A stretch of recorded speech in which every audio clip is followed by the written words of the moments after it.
Le jour de nos fiançailles, mon fiancé m'a abandonné, moi qui avais été kidnappée, et s'est retourné pour épouser son premier amour. J'ai enduré toutes sortes de tortures et rampé sur le sol comme un chien en le suppliant, s'il ne paie pas la rançon, ils me tueront. Cédric, cependant, ricana, alors je viendrai récupérer ton corps quand tu seras morte. Comme il le souhaitait, j'ai perdu trop de sang et je suis tombée dans l'usine déserte et abandonnée, mourant de choc. Quand Cédric m'a trouvée, il est devenu fou. Il a tenu mon corps mourant dans ses bras et a crié « Je t'aime. S'il te plaît, ne me quitte pas.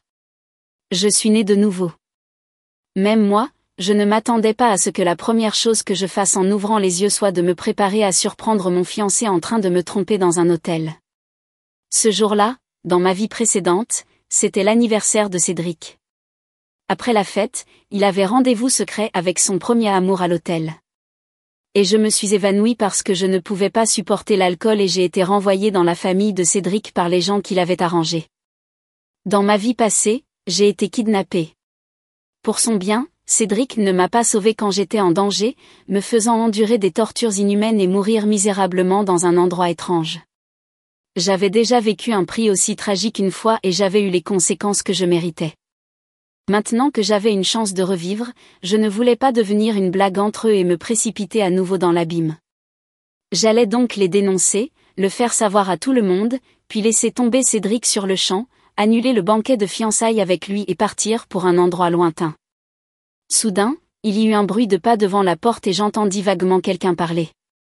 Je sortis du lit pieds nus, sans chaussures, et me dirigeai droit vers la porte, en y collant mon oreille. Ma chambre était à côté de celle de Cédric. Lorsque j'entendis la porte de Cédric se fermer, j'ouvris doucement ma porte. Dès que je sortis, j'entendis Morgane baisser volontairement la voix. Ophélie serait-elle vraiment prête à me donner son cœur? Il y avait un sourire dans la voix de Cédric. Elle ferait n'importe quoi pour moi. Tant que je le souhaiterais, elle n'hésiterait pas à sacrifier sa vie pour moi. Cédric avait raison. Pendant les 3 années où je l'ai aimé, j'ai bu pour lui, je me suis battue pour lui, j'ai bloqué des couteaux pour lui et j'ai même cuisiné pour lui. Lorsque la famille Cédric se trouvait dans une situation difficile, je n'ai pas hésité à désobéir à mes parents et à utiliser toute la richesse de ma famille pour l'aider à traverser cette période difficile, ce qui a conduit plus tard à la rupture de la chaîne de capital de l'entreprise familiale et mon père est mort avec un profond ressentiment. J'ai été kidnappée alors que je me rendais au banquet de fiançailles et Cédric a immédiatement appris la nouvelle. Après avoir été kidnappée, j'ai subi des tortures inhumaines. Mes jambes ont été transpercées par des aiguilles jusqu'à ce qu'elles soient ensanglantées, puis on a versé de l'eau salée dessus. J'ai cru un jour que j'allais mourir là-bas dans la seconde qui suivait. Les ravisseurs voulaient de l'argent, alors j'ai composé en tremblant le numéro de l'appel vidéo de Cédric. Quand mon visage, qui était tellement meurtri par ma lutte pour m'échapper, est apparu sur la vidéo, il a été surpris un instant. Évidemment, il ne s'attendait pas à ce que je sois dans un tel état. Sauve-moi, je l'ai supplié comme un chien qui rampe sur le sol.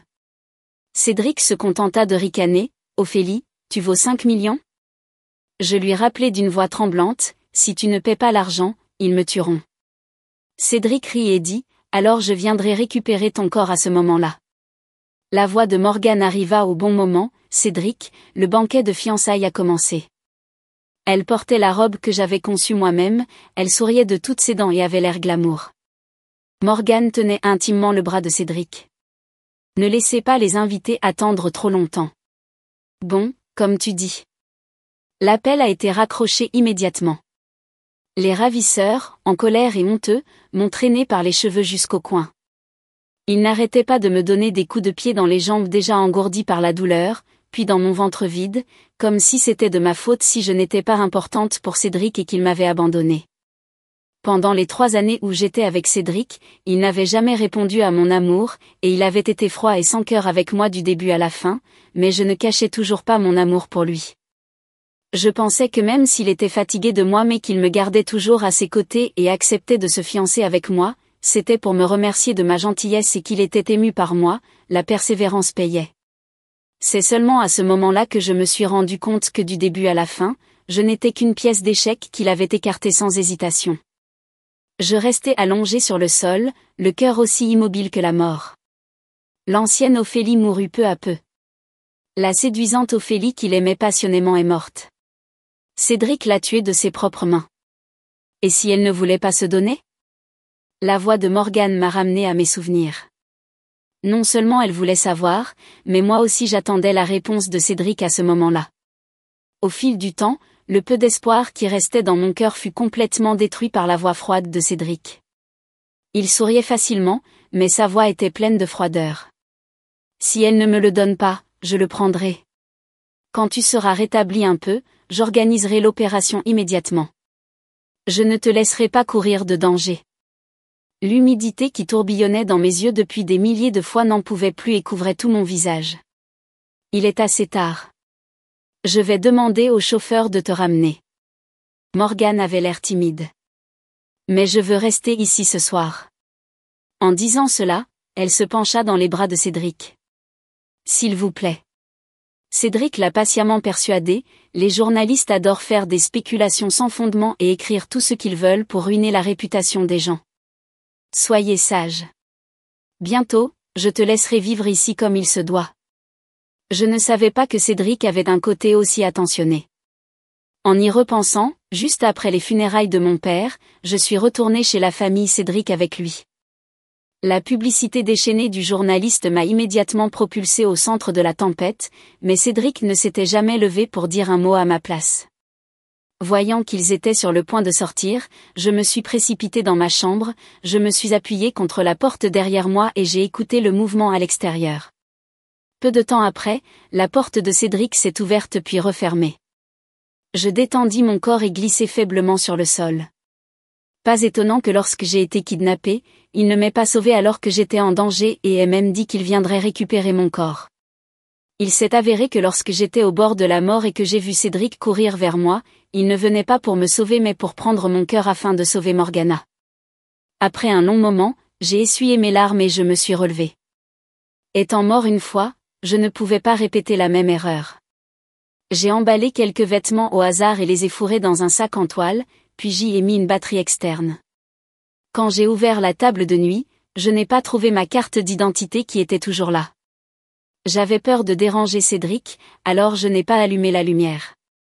J'ai allumé la lampe de poche de mon téléphone et j'ai fouillé dans l'armoire, sous l'oreiller et dans la valise, mais je n'ai rien trouvé. Alors que je marmonnais à moi-même, Cédric est entré sans que je le sache. Il m'a regardé avec des yeux perçants et m'a demandé « Que cherches-tu » J'étais si effrayée que j'ai bégayé, et rien. Il s'est avancé vers moi pas à pas et s'est arrêté lorsqu'il était à environ un pied de moi. Avec ma carte d'identité et mon passeport entre les doigts, il m'a demandé si je cherchais ça. Avant que je puisse dire quoi que ce soit, Cédric a continué à avancer. J'ai involontairement reculé sous la pression de son corps jusqu'à ce que mes talons touchent le bord du lit et que je m'assoie soudainement sur le lit. Dans l'obscurité, il m'a regardé d'en haut. Où comptes-tu t'enfuir cette fois-ci ? Cela m'a rappelé une fois où Cédric était parti en voyage d'affaires au Mexique et où je suis allée le retrouver en secret. Au milieu de la soirée, j'ai failli me faire voler et agresser par des toxicomanes dans la rue. Heureusement, il est arrivé à temps. Cette fois-là, Cédric m'a pincé le menton avec ses yeux injectés de sang et a grogné « Si tu oses encore courir la prochaine fois, je te tue ». Comme j'étais naïve à l'époque. Je pensais qu'il parlait sans réfléchir parce qu'il s'inquiétait pour moi, mais maintenant que j'y pense, Cédric me prévenait. Il me prévenait de ne pas m'enfuir en cachette et de ne pas mettre Morgana en danger, sinon il me tuerait et prendrait mon cœur. Tu essaies de t'enfuir après avoir causé des ennuis, hein ? En disant ça, il a tenu son téléphone devant mes yeux. Il y avait d'un gros titre dans la presse, Cédric et Ophélia ont passé une nuit passionnée à l'hôtel. Un mariage est-il en route ?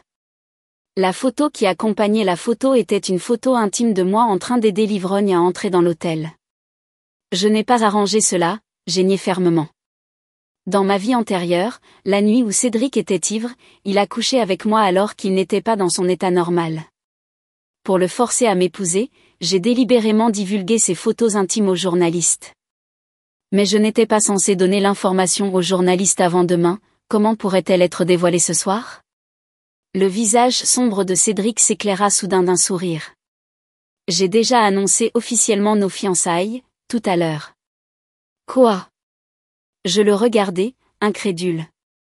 Qu'est-ce qui ne va pas? Cédric me pinça le menton. N'est-ce pas ce que tu voulais? Dans ma vie précédente, c'était effectivement ce dont j'avais rêvé. Pourtant, je l'aimais désespérément, mais à la fin, ma société a fait faillite, mon père est mort, je n'ai pas pu obtenir son amour, et j'ai été kidnappée et tuée. Maintenant que j'ai une chance de vivre à nouveau, je dois rester loin de Cédric. Inquiète de l'alerter, je me mordis la lèvre inférieure avec force. C'est juste que je pense que c'est trop précipité. Soudain, le téléphone portable de Cédric sonna. Il glissa son doigt pour répondre tout en se dirigeant vers la fenêtre. Cédric, j'ai vu les nouvelles. Pourquoi l'as-tu fait? Bien que Cédric ait volontairement baissé la voix, je pouvais quand même lire ses paroles à Morgane à partir des mouvements de ses lèvres. Je ne l'aime pas et je ne l'épouserai pas vraiment. Ce n'est qu'une mesure temporaire. Même si j'ai vécu une autre vie et que je l'ai entendu dire cela de mes propres oreilles, j'avais toujours l'impression que mon cœur était piqué par des aiguilles. Cédric réconforta Morgana encore quelques fois avant de raccrocher. Quand il me regarda à nouveau, ses yeux longs et étroits, aussi noirs que de l'encre, étaient impénétrables. Après-demain, c'est le jour des fiançailles. Ne cours pas partout. Je fis semblant d'acquiescer docilement. À ce moment-là, je ne savais pas que Cédric m'avait assigné à résidence. Pendant toute la nuit, Cédric fuma dans le salon du premier étage. Je n'ai pas trouvé le moyen de m'échapper et je me suis endormie dans un état second sur le lit. Quand je me suis réveillée, il était déjà midi le lendemain et Cédric n'était pas à la maison. Mademoiselle Ophélie, vous sortez? J'ai inconsciemment resserré ma prise sur le sac en toile. Oui, j'ai quelque chose à faire dehors. Monsieur Cédric m'a donné pour instruction que pour votre sécurité, vous ne pouvez rester que dans la villa pour le moment. Je vais juste au supermarché et je serai bientôt de retour. La nounou Maggie m'a regardé avec méfiance. Qu'est-ce que tu dois acheter? Laisse-les aller te le chercher. Au moment où elle parlait, 2 hommes en costume qui gardaient la cour sont entrés et se sont postés de chaque côté du hall d'entrée. C'est seulement à ce moment-là que j'ai compris que Cédric avait l'intention de me garder enfermée jusqu'à l'opération de Morgana. Maggie a rapidement sorti un bol de soupe de poisson. Dès qu'elle s'est approchée, une forte odeur de poisson a envahi mon nez et j'ai immédiatement ressenti une forte sensation de nausée dans ma poitrine. Je me suis rapidement couvert la bouche et j'ai couru aux toilettes. J'ai vomi tout l'acide gastrique et je me suis sentie étourdie pendant un moment. Il m'a fallu beaucoup de temps pour me lever. Maggie resta là, sans rien dire, devant la porte de la salle de bain, comme si elle savait quelque chose.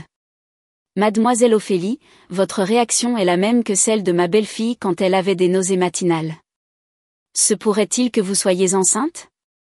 Boum! Mon cœur s'est mis à battre violemment. Dans mes pensées chaotiques, je me suis souvenu de mes dernières règles et une mauvaise prémonition m'a frappé comme un raz de marée. Mon cœur battait de plus en plus vite et le vertige que je venais de ressentir devenait encore plus fort. Au moment où je m'appuyais contre le lavabo et essayais de me lever, tout est devenu noir et j'ai perdu connaissance. Je me suis réveillée à l'hôpital.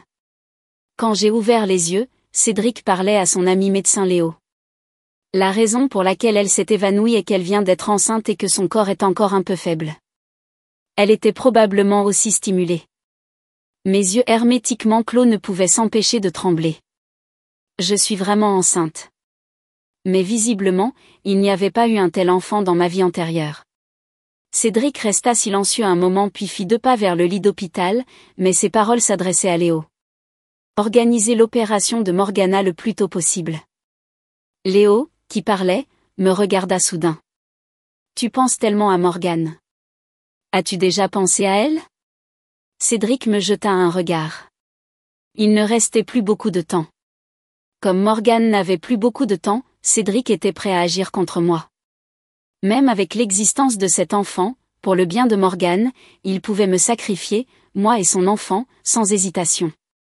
J'ai réprimé la grande tristesse et le trouble qui montait du fond de mon cœur et j'ai attendu que Cédric reçoive un appel de Morgane et qu'il parte précipitamment.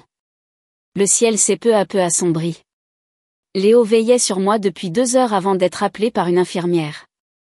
Je me suis rapidement levée du lit d'hôpital. Je ne me souciais pas de mon téléphone, de ma carte d'identité ou de quoi que ce soit d'autre. J'ai enfilé un manteau sur le canapé et je suis sortie directement. Les salles de l'hôpital de la ville se trouvaient au dernier étage du service des hospitalisations et il n'y avait pratiquement personne dans le couloir. J'ai baissé la tête et resserré mes vêtements, me préparant à descendre les escaliers car il y avait une surveillance dans l'ascenseur et j'avais peur d'être attrapée par Cédric et ramenée. La cage d'escalier était noire comme du charbon. Dès que j'ai poussé la porte, le capteur lumineux situé sur le dessus s'est allumé. Léo était appuyé contre le mur blanc, tenant un téléphone dans une main, et la lueur rouge entre les doigts de son autre main vacillait au gré du vent. Comme c'était si calme, je pouvais même entendre la voix de Cédric au téléphone. Demain c'est le banquet de fiançailles. Gardez un œil sur elle. Quelqu'un va la kidnapper. Cédric s'arrêta brusquement et expliqua, « Je me suis fait trop d'ennemis ces derniers temps. » Léo ne se doutait pas du tout de ses paroles. Il resta silencieux un moment, me regarda et promit ensuite à la personne au téléphone, « Ok. » Mes yeux et ceux de Léo se rencontrèrent silencieusement dans les airs pendant quelques secondes. Mon corps déjà froid commença à trembler encore plus violemment. Comment Cédric pouvait-il savoir que j'allais être kidnappée? Se pourrait-il qu'il soit lui aussi né de nouveau? Soudain, mes jambes s'affaiblirent et je m'agenouillai sur le sol. La douleur attendue s'est propagée de mes genoux à toute ma jambe. À la fin, c'était si douloureux que j'en avais presque l'impression. Léo a essayé de m'aider à me relever, mais je me suis accrochée à ses vêtements comme si c'était mon dernier espoir. S'il te plaît, ne le dis pas à Cédric. Laisse-moi partir. Lève-toi en premier. Léo a supporté presque tout le poids de mon corps. Il m'a aidé à m'asseoir dans les escaliers, les sourcils froncés. Demain, c'est ton banquet de fiançailles. Pourquoi veux-tu t'enfuir? Je m'accrochais à lui, au bord des larmes. Je ne peux pas l'épouser. Le fait que je sois née de nouveau était déjà incroyable. Même si je disais la vérité à Léo, il ne pouvait pas comprendre. En se basant sur la façon normale de penser, les gens penseraient que je suis folle ou que je rêve. J'ai essayé de le convaincre. La raison pour laquelle Cédric est avec moi, c'est que mon cœur est fait pour Morgana. Tu devrais être au courant de sa maladie. Je suis celle qui peut la sauver. Léo était choqué. C'est toi qui t'es porté volontaire pour donner ton cœur? Je ne savais pas quand j'ai signé le soi-disant formulaire de don d'organes. C'était probablement un autre jeu de mots joué par Cédric pour le bien de Morgana. Mais cela n'avait plus d'importance. Le plus urgent, maintenant, c'était que je parte rapidement. Tant que tu seras prêt à m'aider, je te promets tout. Je savais que Léo m'aimait bien. Depuis que je suis allée à leur fête, Léo m'a toujours regardé avec des yeux affectueux. Même s'il essayait soigneusement de le cacher, je connaissais trop bien l'impuissance et la douleur de l'amour non partagé. Cependant, depuis 3 ans, mon cœur était tourné vers Cédric, alors j'ai délibérément gardé mes distances avec Léo et je ne lui ai jamais donné le moindre espoir. Il me semblait que ma vie et ma mort dépendaient uniquement de son bon vouloir. J'ai saisi la main de Léo et je l'ai pressée contre mon visage, me sentant un peu imprudente. Je suis même prête à t'épouser en guise de remerciement. Léo retira soudain sa main et sa voix était un peu froide. Qu'est-ce que tu fais? Je réalisai soudain que j'avais atteint un point où j'étais si désespérée que je ne me souciais plus de ce que je faisais. J'ai baissé la tête, honteux. Je suis désolée, mais je ne voulais pas mourir. Léo resta silencieux quelques secondes puis s'approcha de moi. Bientôt, une main aux jointures distinctes apparut dans mon champ de vision. Je levai les yeux vers lui. Peux-tu te lever, dit Léo. Je vais d'abord t'emmener. Je restai abasourdi pendant une seconde avant de mettre ma main dans sa paume. Merci. Au début, il m'a aidé, moi qui boitais, à descendre lentement les escaliers. Même si j'avais mal à la jambe, j'étais tellement anxieux que j'ai failli tomber plusieurs fois à cause de mes pas instables. Heureusement, Léo avait le regard et la main vifs. Soudain, j'ai senti mon corps devenir plus léger. Léo m'a soulevé. Quand il croisa mon regard paniqué, il m'expliqua, le temps presse. Pardonnez mon impolitesse. Finalement, nous arrivâmes au parking souterrain. Léo m'a posé avec précaution, m'a aidé à m'asseoir sur le siège arrière, puis a fait le tour de la voiture et s'est assis sur le siège conducteur. La voiture est sortie de l'hôpital et s'est lentement fondue dans les néons continus. Cependant, mon cœur serré s'est inexplicablement pris de panique.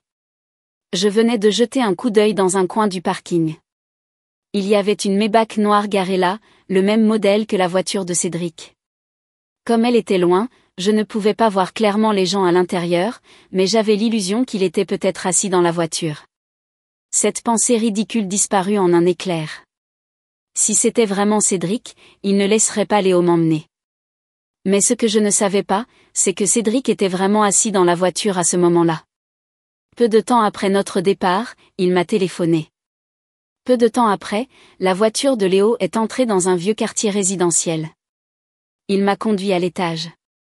C'était un appartement de 3 chambres et 2 salons. Il a habilement sorti les objets de première nécessité du placard et me les a remis. J'ai acheté cette maison il y a quelques années. Il ne pourra pas le trouver avant un certain temps. Tu peux d'abord rester ici. Merci. Léo m'a installé dans la chambre principale. Juste après avoir fini de ranger, son téléphone a sonné. Il m'a fait un geste, s'est dirigé vers le balcon du salon, puis a répondu à l'appel. Je ne savais pas ce que disait la personne au téléphone, mais Léo fronça soudain les sourcils, me regarda et dit « J'ai compris ». Après avoir raccroché, je lui ai demandé « Qu'est-ce qui ne va pas ?» Cédric a-t-il découvert ? Il y a une urgence à l'hôpital. Je dois y aller. Je reviendrai demain. Léo se dirigea vers la porte et dit « N'ouvre pas la porte à la légère à qui que ce soit. Je t'enverrai un message avant de venir. » Cependant, après son départ, nous n'eûmes aucune nouvelle jusqu'au lendemain. Nous avions convenu de partir pour la ville voisine à 9 heures, mais il était déjà 10 heures. Léo était introuvable. Il ne répondait pas à mes appels ni à mes messages. C'était comme s'il avait disparu dans les airs. Après avoir attendu un peu plus longtemps, mon mauvais pressentiment devenait de plus en plus fort. Mais à part mon téléphone portable, je n'avais rien sur moi. Juste au moment où je ne savais pas quoi faire, quelqu'un a frappé à la porte. « Ophélie, c'est moi. » J'ouvre rapidement la porte. Je confirme par le Judas qu'il s'agit de Léo et ouvre rapidement la porte. Il porte toujours la chemise blanche d'hier, mais un côté de l'ourlet pend nonchalamment, tout froissé. Le côté droit de son visage, qui était à l'origine clair, était enflé et il y avait du sang au coin de sa bouche. « Comment t'es-tu blessé ? Je t'expliquerai plus tard. Je dois t'emmener rapidement. » Là, Léo m'a tiré et a commencé à courir dehors. Mais dès que nous sommes descendus, nous avons vu une camionnette noire foncer droit sur nous. Montez vite dans la voiture. Dès que Léo s'est assis sur le siège conducteur, plusieurs gros hommes sont soudainement sortis de la camionnette. Ils ont poursuivi notre voiture pendant un bon moment. Voyant qu'ils ne pouvaient pas me rattraper, ils se retournèrent directement pour monter dans leur voiture et partir. Ces gens devaient être envoyés par Cédric pour me rattraper. J'attrapai fermement la ceinture de sécurité. Soudain, j'ai remarqué que la main de Léo sur le volant saignait constamment. J'ai pris un mouchoir pour l'essuyer. Léo m'a réconforté en me disant que tout allait bien. Tout ira mieux dans un moment. Bientôt, le mouchoir était imbibé de sang rouge vif. Les émotions que j'avais réprimées pendant longtemps ont finalement disparu et les larmes ont continué à couler. C'est entièrement de ma faute si tu t'es blessé. C'est Cédric qui t'a battu, n'est-ce pas ? En fait, j'aurais dû y penser hier soir. Quel genre de personne était Cédric ? Puisqu'il pouvait me laisser à l'hôpital, il a dû faire tous les préparatifs possibles. Le regard habituellement calme de Léo devint soudain paniqué. Il me regardait de temps en temps, l'air un peu inquiet. Ne pleure pas, Léo, ne te mêle plus de nos histoires à lui. Il veut ma vie.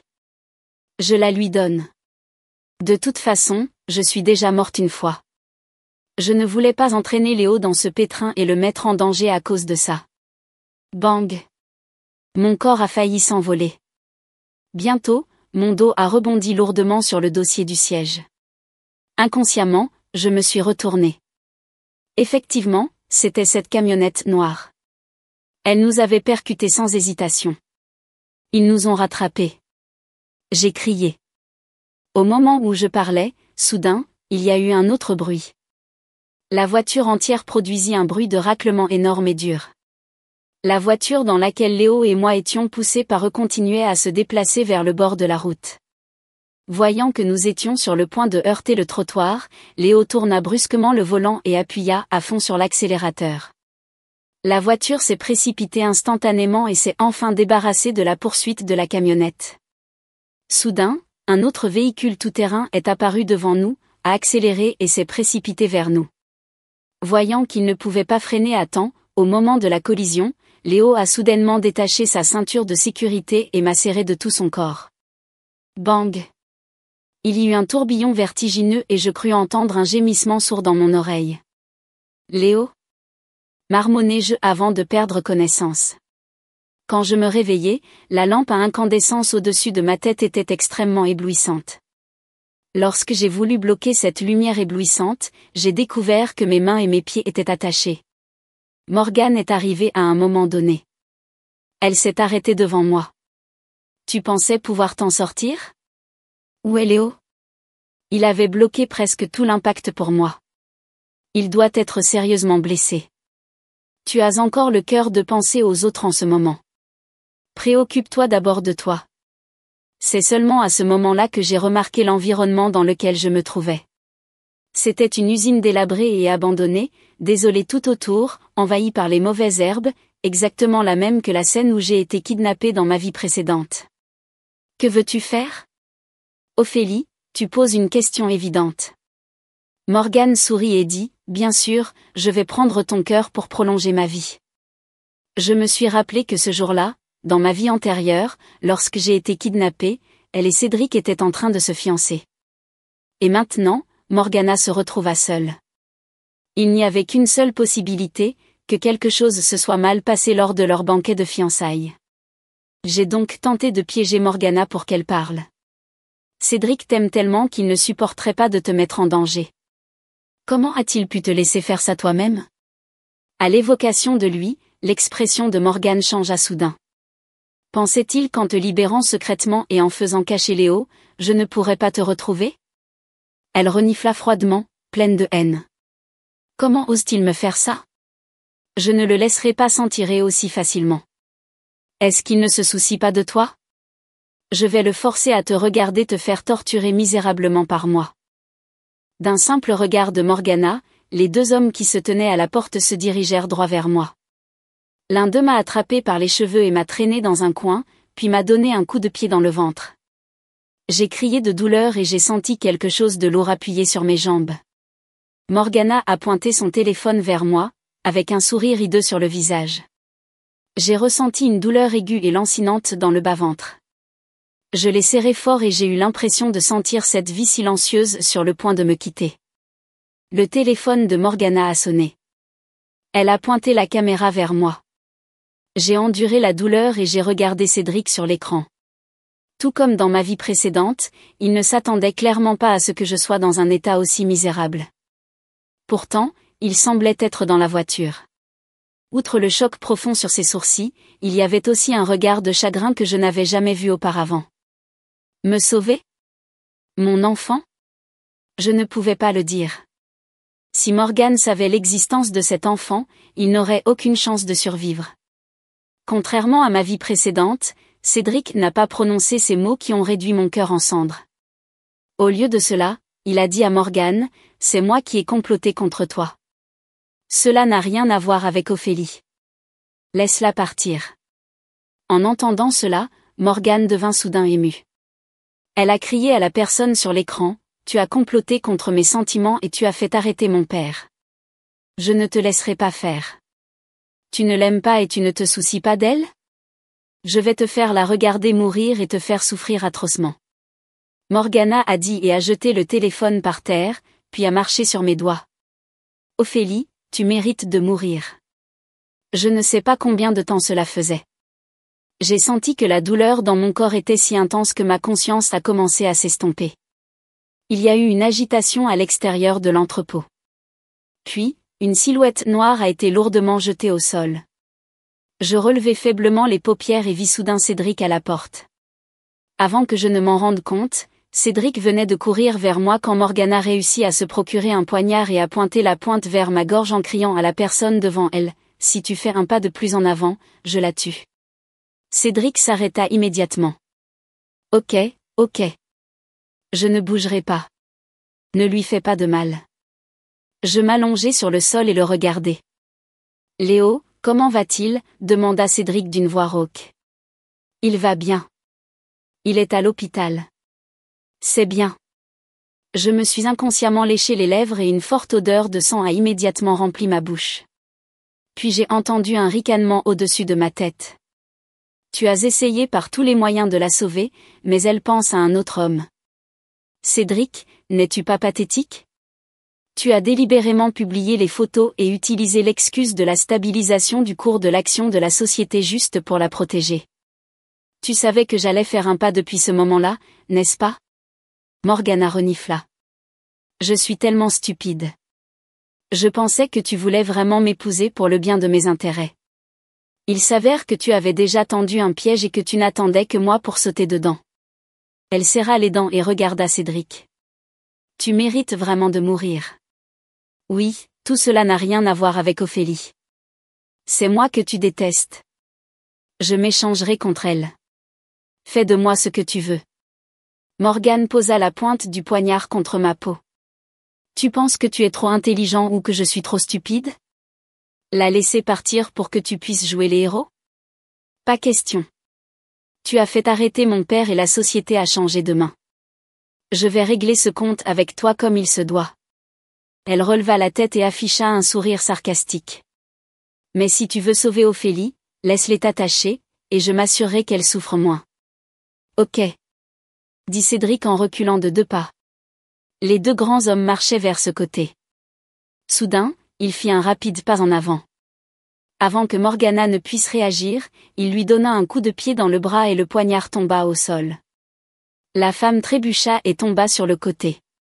Cédric se retourna et évita avec agilité les 2 hommes qui se ruèrent sur lui. Il s'accroupit et sa main sur mon épaule trembla légèrement. « Comment vas-tu » Soudain, Morgane devint folle.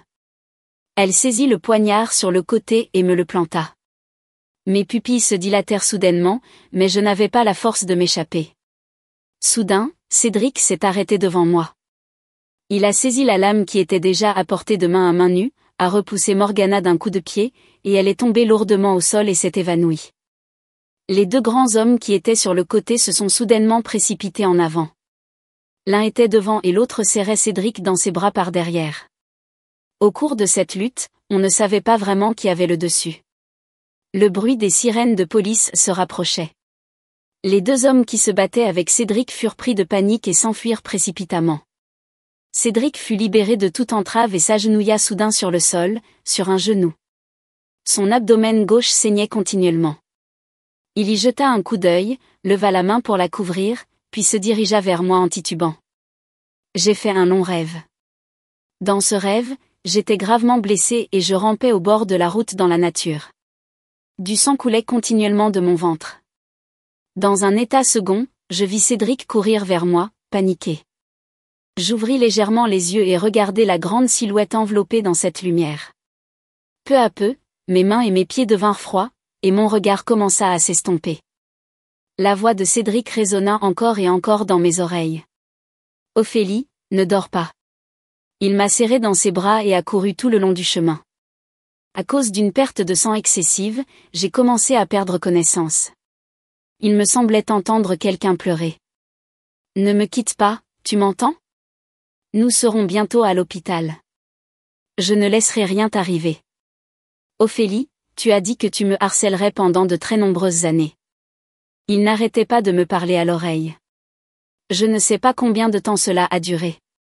J'ai eu l'impression d'être ballottée, puis je me suis allongée sur le lit froid. Il faisait si froid que je ne pouvais pas arrêter de trembler. Quelqu'un m'a tenu la main. Cédric a embrassé le dos de ma main et a dit comme un enfant, « Je suis désolé, Ophélie, je suis désolé. Écoute bien. Je ne t'ai pas quitté, et tu ne me quittes pas non plus, d'accord ?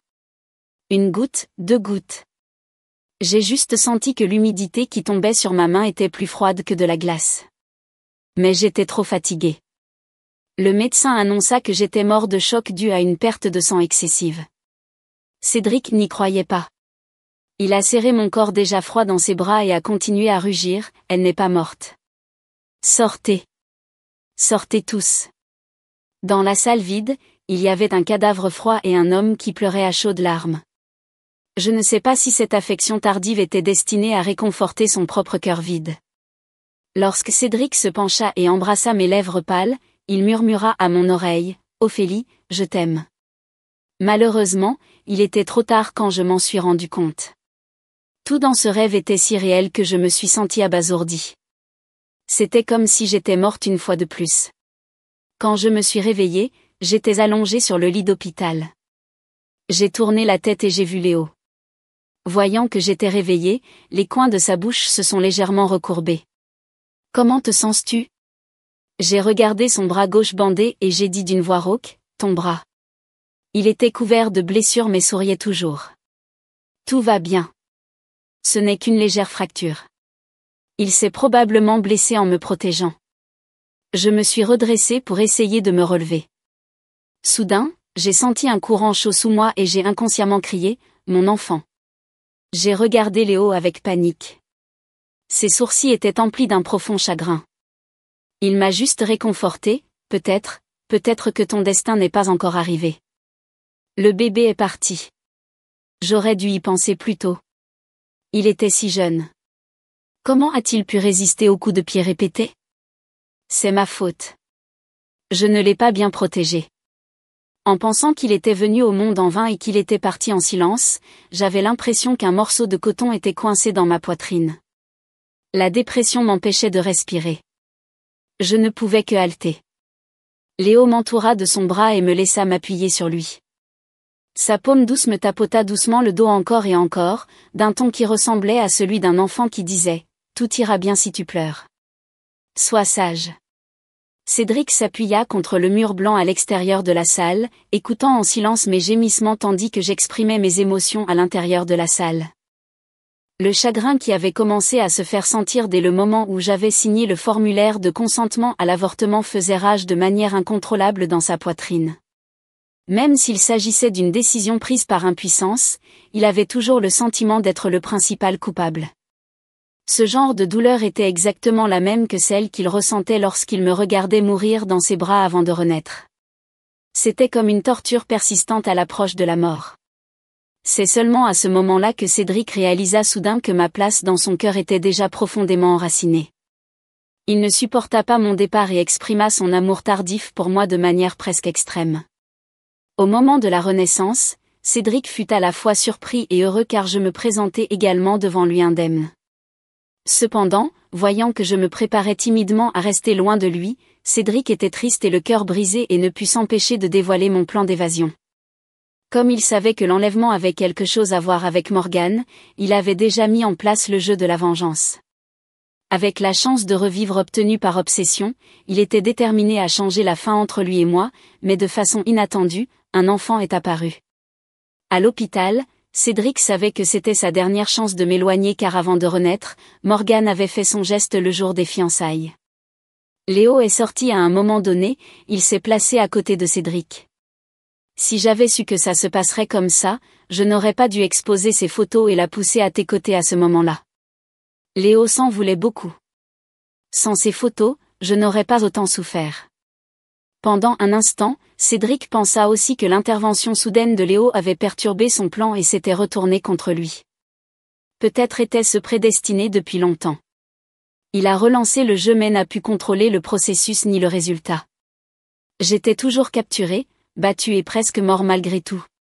Cédric ferma lentement les yeux. La blessure à son abdomen était douloureuse, mais son cœur souffrait encore plus. Elle lui dit, « Merci de l'avoir sauvé.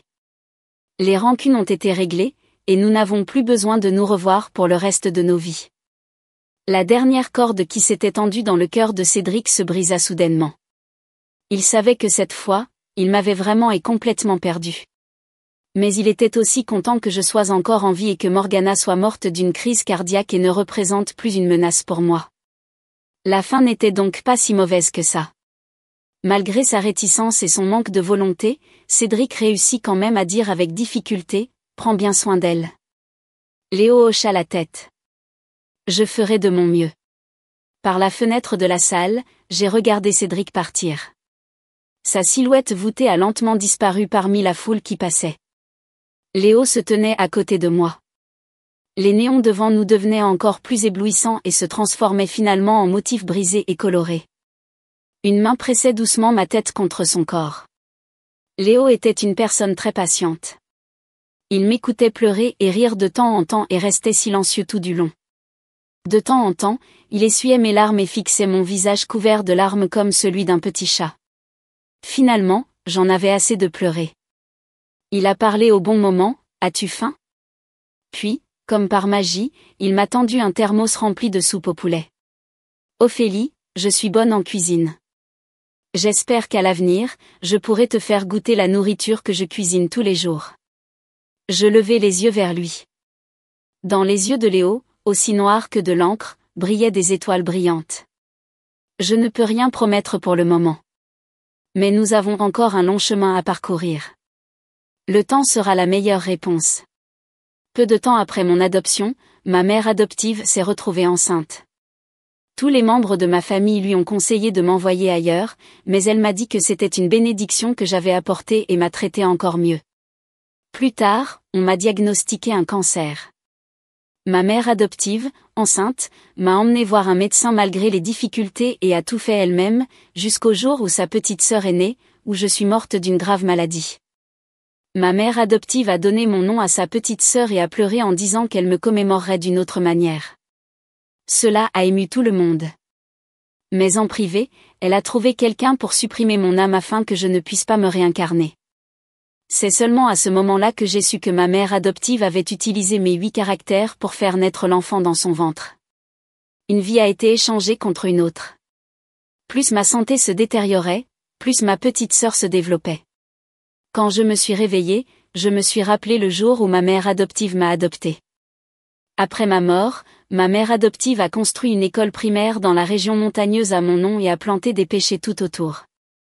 Mais personne ne savait que mon corps était enterré sous l'école. Des branches de pêcher entouraient la tombe, une technique pour piéger les âmes, qui ne renaîtraient jamais. Elle a dit, Wendy aimait manger des pêches avant d'être en vie. J'espère qu'elle pourra toujours avoir des pêches à manger. Quand elle a dit cela, ses yeux étaient rouges et gonflés à cause des pleurs, et elle était faible. L'assistante m'a expliqué qu'à cause de ma mort, ma mère adoptive avait pleuré pendant 3 jours et 3 nuits. Mais je savais seulement que son épuisement était dû au fait qu'elle s'occupait de sa petite sœur sans fermer les yeux. Les internautes ont été émus par sa gentillesse et lui ont offert des fusées et des voitures de sport. Certains ont même dit, dans cette vie, Léo n'a pas eu de chance d'avoir une telle mère adoptive. J'ai ricané et j'ai voulu franchir la barrière et m'échapper pour exposer son vrai visage, mais au moment où j'ai touché le sang du chien noir sur le cercueil, tout mon corps a eu l'impression de brûler et la douleur était si intense que j'ai de nouveau perdu connaissance. Plus tard, quand les adoptants viendront, qui pensez-vous qu'ils vont emmener ? Vivi tira ma manche et parla à voix basse, me rappelant mes pensées. Sur le podium, la mère du directeur parlait avec passion des informations sur ma mère adoptive. Je me frottais les yeux et regardais mes membres sains. En réalisant que je renaissais le jour où ma mère adoptive Zoé est venue m'adopter. En pensant à mon expérience de vie antérieure, je tremblais de haine. Zoé était destinée à ne pas avoir de fils. Pour avoir un enfant, elle a essayé d'innombrables méthodes. Plus tard, elle a trouvé un prêtre taoïste qui lui a donné une astuce. Le prêtre taoïste a dit: certains enfants sont naturellement attirants, mais les ancêtres de son mari Howard ont eu trop de procès impliquant des vies humaines et ont porté atteinte à leur valeur morale. Il ne suffit donc pas d'adopter. Il faut échanger une vie contre une autre pour avoir un enfant à soi, et de tels enfants sont très difficiles à trouver. Même si on les retrouve, ils peuvent être le trésor de quelqu'un d'autre. C'est pour cela que Zoé a cherché dans tous les foyers d'accueil. Finalement, alors qu'elle était sur le point d'abandonner, elle m'a rencontré. Après avoir replongé mes pensées, je me suis forcée à sourire et j'ai regardé Vivi. Je ne sais pas. Peu importe. Vivi murmura quelque chose pour elle-même. La mère du directeur a dit que le couple qui viendrait aujourd'hui ne pourrait pas avoir ses propres enfants. Celui qui pourra les accompagner sera aimé tendrement. J'ai ricané et je n'ai pas répondu. Bientôt Zoé et Howard sont arrivés dans la maison de retraite, ils ont donné des collations et des cartables à chaque enfant. Quand mon tour est venu, il y avait une poupée Barbie extra large. Zoé toucha doucement ma tête et me demanda, « Wendy est si mignonne. Veux-tu venir avec moi ?» Je relevai la tête, clignai de mes grands yeux et répondis fermement. Non. Dès que ces mots ont été prononcés, l'air s'est immédiatement figé. Howard est un entrepreneur célèbre dans cette ville. Cette adoption est très préoccupante et diffusée en direct sans aucun angle mort. Lorsque cette scène a été diffusée, le déluge a explosé. Petite fille, penses-tu rejeter tes parents adoptifs? Tu rejettes une richesse illimitée. Directeur général Howard, est-ce qu'un bébé de 30 ans va bien? Je suis d'accord. La mère du directeur m'a pris à part et m'a parlé à voix basse. Ce sont les entrepreneurs les plus riches de cette ville et ils sont également généreux. Si tu es adopté par eux, ta vie future sera certainement agréable. Dans ma vie précédente, j'étais émue, gentille et je ne te traiterai jamais mal. J'ai sorti mes collations chéries depuis longtemps et j'ai fait de mon mieux pour lui faire plaisir. Je l'ai suivie jusqu'à chez elle comme je le souhaitais. Maintenant, il semble que leur cible ait toujours été moi. Même si je ne leur plais pas, ils m'emmèneront. Comme l'a dit la mère du directeur, le couple Zoé a été très gentil avec moi. Tout ce que je regardais de plus, elle l'achetait et me le ramenait à la maison. Elle a même créé une fondation en mon nom pour aider tous les enfants du foyer d'accueil. Pour compenser mon absence de parents, Howard a même mis de côté les affaires de l'entreprise et m'a emmené faire le tour du monde. Pendant un temps, j'ai pensé que j'étais la personne la plus heureuse du monde. Jusqu'à ce qu'on me diagnostique un cancer. En y repensant, leur réaction à l'époque était également très étrange. Au début, ils ont poussé un soupir de soulagement, puis m'ont serré dans leurs bras et ont pleuré amèrement. Quelques jours plus tard, Zoé a commencé à vomir continuellement et était enceinte. Tous mes proches lui ont conseillé de me renvoyer chez elle, mais elle m'a répondu que j'étais une bénédiction envoyée par le ciel. Même si elle devait faire faillite, elle guérirait ma maladie et me relèverait. Elle a même dit que si elle pouvait me guérir, elle préférerait ne pas avoir son propre enfant biologique. Ce geste a encore plus ému des milliers d'internautes, qui ont vu en elle la manifestation concrète de l'amour maternel. Ce n'est qu'à ma mort que j'ai su qu'ils avaient secrètement changé mon traitement et m'avaient maintenu en vie malgré la douleur, avec pour seule menace de mort. Tout simplement parce que plus mon corps se dégradait, plus ma petite sœur pouvait naître en bonne santé. Cela a continué jusqu'au jour où ma petite sœur est née. Je suis morte sur le lit d'hôpital.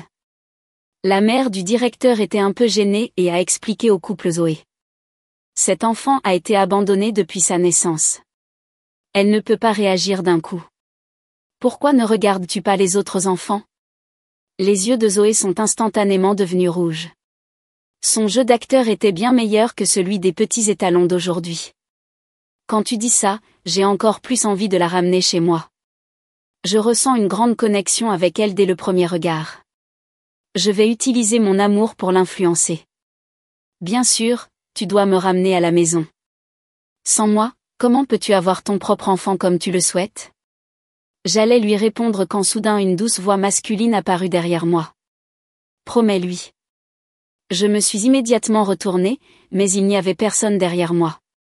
Quand je me suis retournée, il y avait un homme au visage pâle comme la mort qui flottait dans les airs, peut-être que cette scène était trop terrifiante. J'étais abasourdie sur place et j'ai oublié de crier. Finalement, j'ai quand même décidé de suivre Zoé jusqu'à chez elle. Tout simplement parce que l'homme flottant dans les airs m'a dit que même si tu ne rentres pas avec eux, ils ont de nombreuses façons d'échanger ta vie. De plus, puisque tu as une nouvelle vie, ne veux-tu pas changer la fin de tes propres mains? Je lui ai demandé qui il était. L'homme m'a juste jeté un regard profond et a laissé une phrase, « Tu t'en souviendras toujours », puis a disparu. Pendant un moment, j'ai même soupçonné que je rêvais. Mais la fraîcheur de ma main m'a rappelé que c'était un fait. Qu'y a-t-il de plus incroyable que de renaître? Lorsque j'ai atteint la porte de la maison de retraite, la voix de Vivi est venue de derrière. Elle tituba et courut vers moi et me tendit timidement une tasse. C'était un cadeau de la mère du réalisateur pour son 7e anniversaire. Wendy, serons-nous de bonnes amies pour la vie? Tandis que la tasse m'était tendue, d'étranges scènes apparurent les unes après les autres devant mes yeux. J'ai vu Vivi être adoptée. Sa mère adoptive est décédée. Son père adoptif était alcoolique et la battait. Elle a été agressée sexuellement par son demi-frère et a finalement sauté dans le vide. J'étais tellement effrayée que j'ai fait marche arrière. Qu'est-ce que cela signifie? Est-ce le destin futur de Vivi? Dans ma vie précédente, parce que j'étais petite, j'étais souvent harcelée par mes frères et sœurs aînés. C'est elle qui m'a défendue encore et encore. Quand j'étais malade et que j'avais dû être amputée d'un membre, Vivi venait toujours me voir et m'encourager avec l'argent de poche qu'elle avait économisé et me donnait de la nourriture délicieuse. Je ne pouvais définitivement pas regarder Vivi comme ça. En pensant à cela, je lui ai murmuré à l'oreille. Attends que je revienne te chercher, avant ça, ne rentre avec personne, d'accord? Bien qu'elle ne comprenne pas, elle hocha quand même la tête. Le paysage à l'extérieur de la fenêtre s'éloigna rapidement. Bien que ce soit la même route qui mène à la maison d'Howard, mon état d'esprit avait subi des changements bouleversants. Zoé a sorti un pendentif en jade et me l'a tendu. Wendy, c'est un pendentif en jade que ma mère m'a transmis. Maintenant, je te le donne. Désormais, tu es ma propre fille. Dans ma vie antérieure, je l'ai accepté avec nervosité et enthousiasme et je l'ai porté sur mon corps tout le temps. Quand je suis morte, ce pendentif en jade et mon corps ont été enterrés sous l'école. Ce pendentif en jade est la clé de l'échange de vie. Pour ne pas effrayer le serpent, sous les yeux pleins d'espoir des deux, j'ai fait semblant d'être excitée et j'ai accepté le pendentif en jade. Lorsque nous sommes arrivés à la villa, la gouvernante et la nounou se sont mises en rang pour m'accueillir. Après avoir échangé quelques banalités, je me rendis dans la chambre que Zoé m'avait préparée sous prétexte d'avoir mal au ventre. J'enlevai le pendentif en jade et ne suspendis que le cordon rouge autour de mon cou. En regardant autour de moi, je découvris que le mobilier de la chambre était très étrange. Je ne sais pas pourquoi, depuis ma renaissance, ces théories du feng shui me sont automatiquement venues à l'esprit. La tête du lit fait face à la porte et il y a un miroir extrêmement grand placé juste en face. J'ai eu peur à de nombreuses reprises auparavant et j'étais agitée. Surtout après avoir reçu mon diagnostic de cancer, j'ai toujours eu des cauchemars dans lesquels quelqu'un sortait du miroir et me demandait la mort. Au fil du temps, mon état est devenu de plus en plus grave. Peu de temps après le dîner, Zoé a recommencé à diffuser en direct, comme dans sa vie précédente. En un instant, de nombreuses personnes ont afflué. Les messages défilaient sans cesse sur le réseau. Laissez-moi voir ma petite sœur que je n'ai jamais rencontrée. Alors que Zoé saluait les internautes, je me suis rapidement glissée dans la cuisine. Il y a quelques minutes à peine, je l'ai suivie en secret, elle et Howard, et je les ai vus verser un sachet de poudre dans le lait. Dans ma vie précédente, elle me laissait boire un verre de lait avant d'aller me coucher tous les jours. Pas étonnant que j'aie fait des cauchemars tous les jours. Il y avait effectivement quelque chose d'ajouté à ce lait. J'ai remplacé le lait drogué par un nouveau verre de lait et je l'ai mis au réfrigérateur. J'ai donné le lait drogué à Zoé qui diffusait en direct. Maman, bois du lait. Elle avait l'air un peu choquée, mais a quand même réussi à forcer un sourire. Bonne fille, d'où vient ce lait? J'ai montré la cuisine, je l'ai versé du seau à lait. J'ai vu qu'il y avait aussi un verre dans le réfrigérateur, mais j'avais peur qu'il soit resté là trop longtemps, alors je t'en ai servi un nouveau. Le déluge de commentaires était plein de gens sur ma bonne conduite et ma sensibilité. Le premier jour dans ma nouvelle maison, je savais que je devais verser du lait pour ma mère adoptive. Lorsque Zoé a entendu que c'était du lait frais et que les internautes l'incitaient constamment à le boire, elle a dû tout boire. J'ai pris la tasse vide dans laquelle elle avait bu. La nounou peut faire le ménage. Tu t'assois et tu discutes avec les oncles et les tantes. Zoé m'a pris sur ses genoux. J'ai quand même insisté pour ramener la tasse à la cuisine. Elle m'a dit que j'étais vraiment raisonnable et m'a quand même laissé partir. Au moment où je me suis retournée, j'ai affiché un sourire étrange. Bien élevé et raisonnable? Alors, naturellement, ma chère mère adoptive devait aussi vivre les épreuves que j'ai endurées dans ma vie précédente. Après avoir remis la tasse dans la cuisine, j'ai commencé à discuter avec les internautes avec Zoé. Estimant que le moment était venu, j'ai bâillé plusieurs fois de suite. Penché docilement dans les bras de Zoé, je clignai de mes grands yeux et dis « Maman, j'ai sommeil. Allons dormir. » Dans ma vie précédente, me disait-elle, Wendy est maintenant une adulte et doit apprendre à dormir seule. Ce n'était rien de plus que de ne pas vouloir dormir dans cette chambre au mauvais feng shui. Alors j'ai parlé en premier. Maman, est-ce que tu peux dormir avec moi ce soir? Le visage de Zoé était plein de résistance. Mais pour conserver son image de mère aimante et ne pas être soupçonnée après ma mort, elle a quand même accepté, les dents serrées. Et elle a demandé à Howard de m'apporter le lait en personne. Après m'avoir vu le boire de ses propres yeux, elle a affiché un sourire satisfait et m'a porté dans la chambre. Naturellement, je savais ce qu'elle pensait. Il ne s'agissait que d'attendre que je sois affectée par la drogue et de retourner ensuite en secret dans sa propre chambre. Mais son vœu pieux est sur le point d'échouer. Cette fois, ce sera son tour d'être torturé dans la chambre. Sixièmement, quelques minutes après être entrée dans la chambre, Zoé s'endormit profondément. Après être sortie de la chambre, il y avait un homme qui flottait à l'extérieur et qui observait l'excitation. Tu es beaucoup plus intelligente dans cette vie. Tu as fait des progrès. Tu mérites d'être mon apprenti. Cette vie? J'ai regardé l'homme en plein vol. Il devrait en savoir beaucoup sur ma vie passée. Même les méfaits du couple Howard. Sinon, il n'aurait pas pu dire quelque chose comme « Comment sais-tu que si tu ne les suis pas, ils ne pourront pas changer de vie ?» Pour le moment, il ne semble pas avoir de mauvaises intentions à mon égard. Apprenti? Que veux-tu dire? Et tonton, comment t'appelles-tu? Tu as oublié? J'ai hoché la tête. Il a réfléchi un instant. Je m'appelle 17. Je suis en quelque sorte ton demi-maître. Nous nous sommes rencontrés après ta mort. Tout en discutant avec lui, je me suis dirigée vers la cuisine. Il existe une règle tacite dans la famille Howard selon laquelle les nounous et les femmes de ménage ne peuvent pas vivre ici.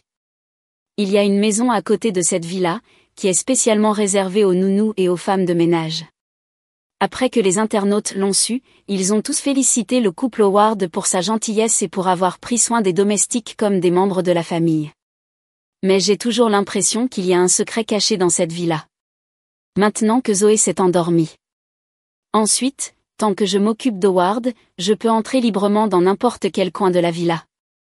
J'ai jeté un coup d'œil à l'horloge murale. Il est maintenant 10h30. Howard sort se promener à 10h tous les soirs et revient à 11h pour boire un verre de vin rouge afin de l'aider à dormir. J'ai l'intention d'ajouter quelque chose dans son verre qui l'empêchera de quitter les toilettes. Après avoir cherché longtemps, j'ai ajouté une quantité suffisante de laxatif au vin rouge d'Howard. Dès que je me suis retournée, j'ai vu 17 personnes flotter dans les airs et observer l'excitation avec indulgence. Mon esprit tournait rapidement et je dis précipitamment, « Peux-tu me rendre un service ?» Dès que 11h arrivèrent, Howard entra dans la villa à l'heure prévue. Il se dirigea directement vers le vin rouge que j'avais préparé et le but sans la moindre hésitation. Un vent froid souffla et les lumières de la villa vacillèrent. Howard, qui se démenait frénétiquement pour aller aux toilettes, poussa un cri terrifiant. Je me suis caché à la porte et j'ai vu 17 personnes flotter devant lui. Howard était tellement effrayé qu'il s'est agenouillé par terre et a imploré la pitié sans même s'essuyer les fesses. Je me pinçai le bras pour ne pas éclater de rire. Après avoir regardé l'excitation pendant presque assez longtemps, je commençai à chercher dans la villa. Si je ne me trompe pas, il devrait y avoir un hôtel dans cette maison. Après ma mort dans une vie antérieure, Howard a utilisé ses relations pour rapatrier mon corps et a acheté un cadavre de femme au village pour l'incinérer à ma place. Ils ont fait un tel spectacle qu'ils ont même diffusé en direct mes funérailles. Ils ont pleuré jusqu'à s'évanouir à mes funérailles.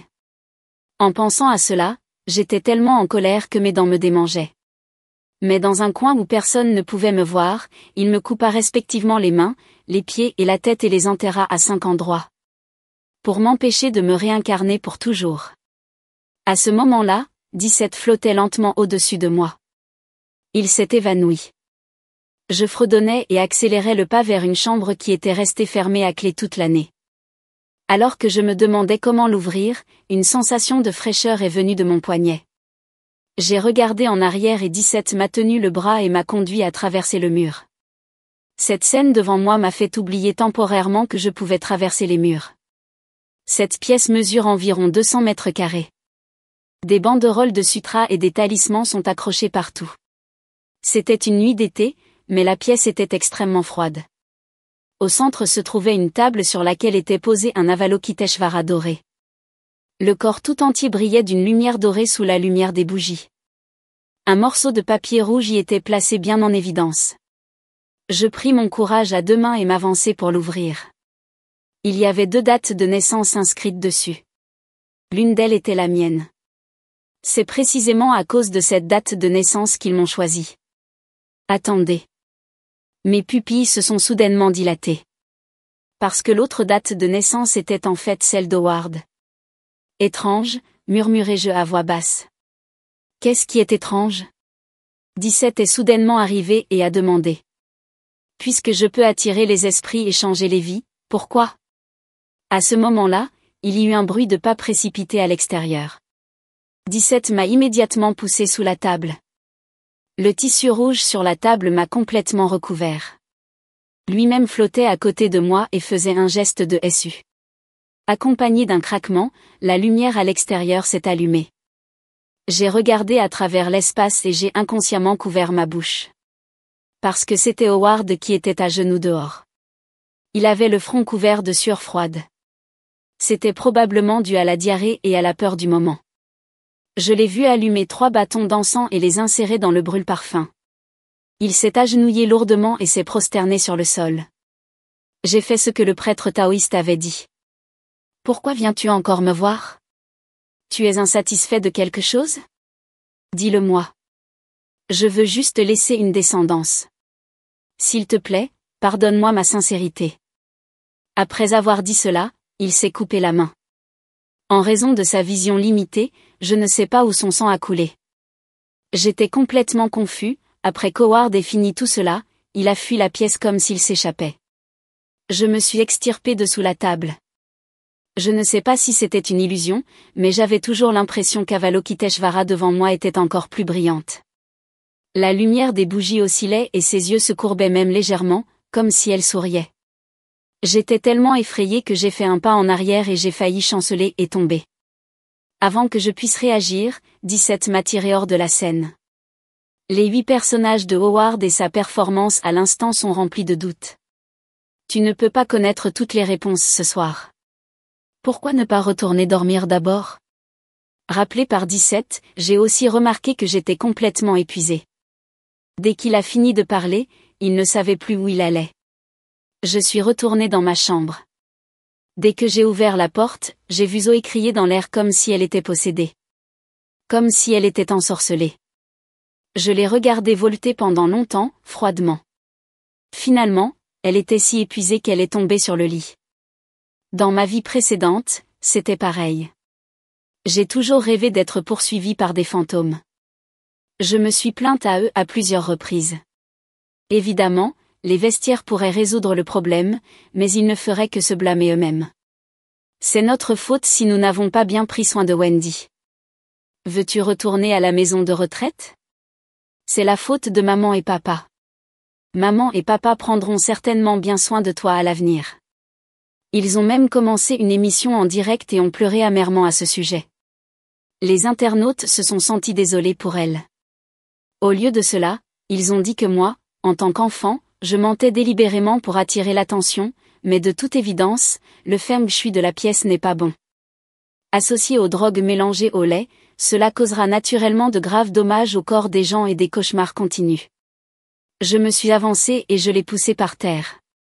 J'étais dégoûtée même de dormir dans le même lit qu'elle.